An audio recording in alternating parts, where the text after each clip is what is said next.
Sziasztok, ebben a videóban itt vannak a régi pénzék, van egy 100 pengő, van egy 10.000 pengő, van egy 1000, van egy 20 pengő, van egy 50 pengő, itt van egy 20 forint, 2 darab pengő van, itt van egy török,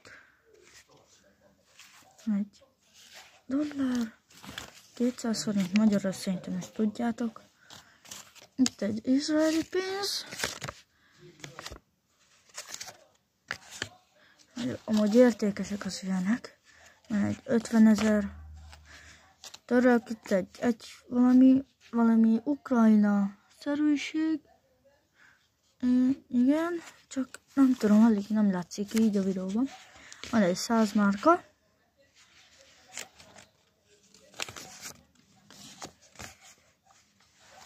Van egy 1 forint, de nem tudom, hogy milyen, csak egy mostani indonéziai pénz. Itt van egy 200 forint megint. Itt van egy valami, nem tudom mi ennek a neve.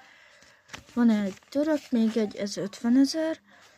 Itt van egy nagyon régi pénz. Nem tudom milyen, de majd meg kell nézessem, nem tudom. Meg kell kérdezni az egyik tanáromtól. Itt egy orosz, és ennyi.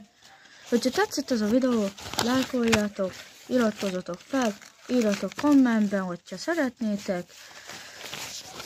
Sziasztok!